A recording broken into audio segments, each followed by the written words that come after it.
హుజూరాబాద్ నియోజకవర్గం జమ్మికుంటలో కేంద్ర హోంశాఖ మంత్రి అమిత్ షా ప్రసంగిస్తున్నారు. ప్రత్యక్ష ప్రసారం ద్వారా చూద్దాం. संदेश चला जाए। क्या गुना था राजेंद्र जी का? भ्रष्टाचार का विरोध किया, इसलिए केसीआर ने उनको विक्टिम बनाया। परिवारवाद का विरोध किया, इसलिए उनको विक्टिम बनाया। मैं कहना चाहता हूं, इनको इतने बड़े मार्जिन से जिताइए कि पूरे देश में, सिर्फ तेलंगाना नहीं, पूरे देश के अंदर परिवारवाद करने से सब लोग डरे। ऐसा संदेश हजूराबाद वालों ने देना है। राजेंद्र जी को विधानसभा में हजूराबाद के विकास के लिए भेजना है।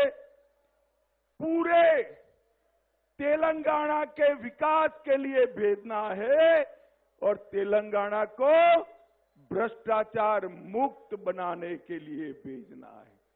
भाई और बहनों, मैं आज कहने आया हूं, कांग्रेस और टीआरएस के बीच में एक डील हुई है। डील कांग्रेस ने तय किया है कि यहां टीआरएस के नेता केसीआर को मुख्यमंत्री बनने देना और केसीआर राहुल बाबा को प्रधानमंत्री बनने के लिए मदद करेंगे।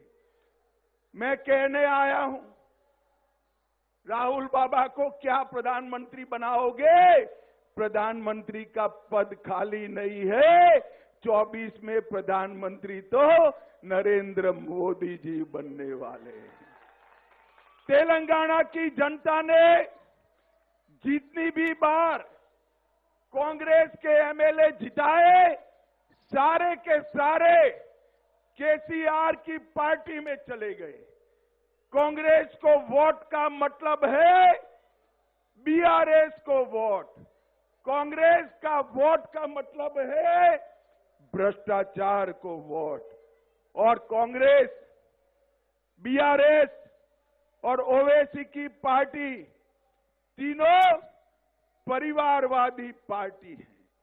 तीनों पार्टियां करप्शन में भरोसा करने वाली पार्टी है। ये तीनों पार्टी को वोट मतलब भ्रष्टाचार को वोट। और तीनों पार्टियां माइनॉरिटी अपीसमेंट करने वाली पार्टियां हैं। इनको वोट मतलब रजाकार थियोरी को वोट। भाई और बहनों, मुझे बताओ, हैदराबाद विमोचन दिन मनाना चाहिए या नहीं मनाना चाहिए? जोर से बोलो, मनाना चाहिए या नहीं मनाना चाहिए? ये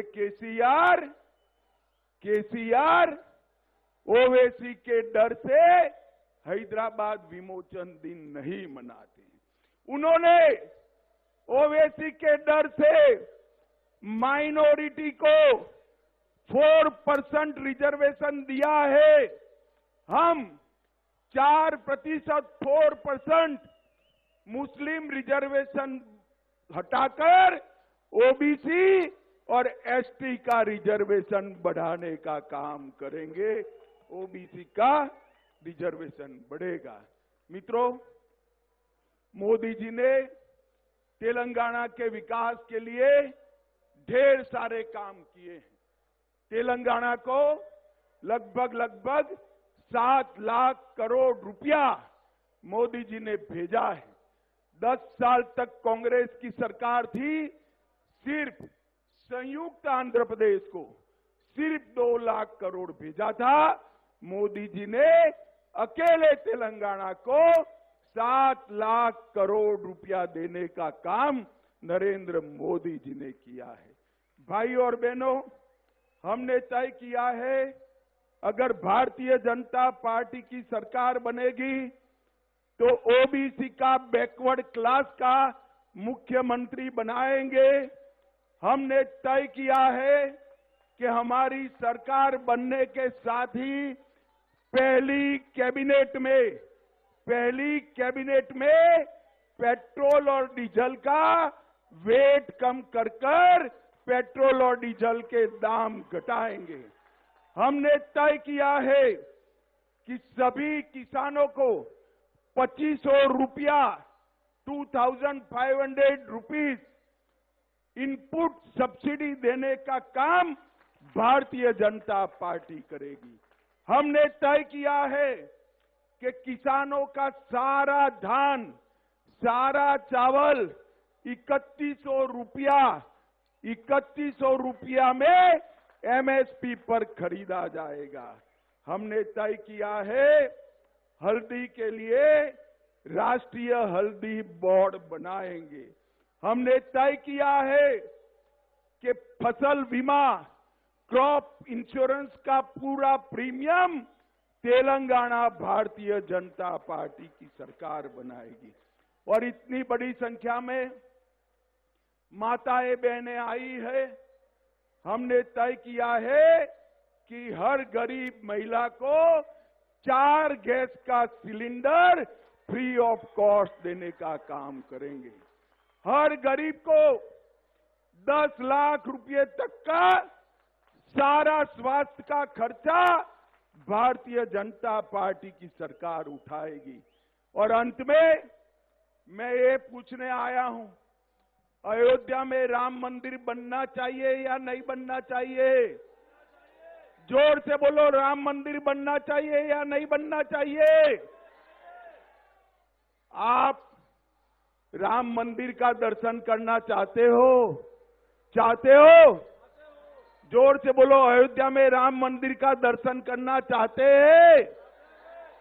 22 जनवरी को मोदी जी अयोध्या में रामलल्ला का प्राण प्रतिष्ठा करने वाले हैं। और हमने तय किया है पूरे तेलंगाना में जिसको भी राम मंदिर का दर्शन करना है उसको बारी बारी सरकार के द्वारा फ्री ऑफ कॉस्ट अयोध्या जाने की व्यवस्था भारतीय जनता पार्टी करेगी। भाई और बहनों, मोदी जी ने देश को सुरक्षित किया है, मोदी जी ने देश को समृद्ध किया है और मोदी जी के नेतृत्व में ही ये तेलंगाना भारत का नंबर 1 स्टेट बन सकता है, नंबर 1 स्टेट। आज मैं आप सभी को अपील करने आया हूं, हमारे एटेला राजेंद्र जी को प्रचंड बहुमत से जिताइए। ऐसा बहुमत होना चाहिए अगली बार केसीआर को हजूराबाद में प्रत्याशी न मिले, अभ्यर्थी न मिले, ऐसा बहुमत होना चाहिए।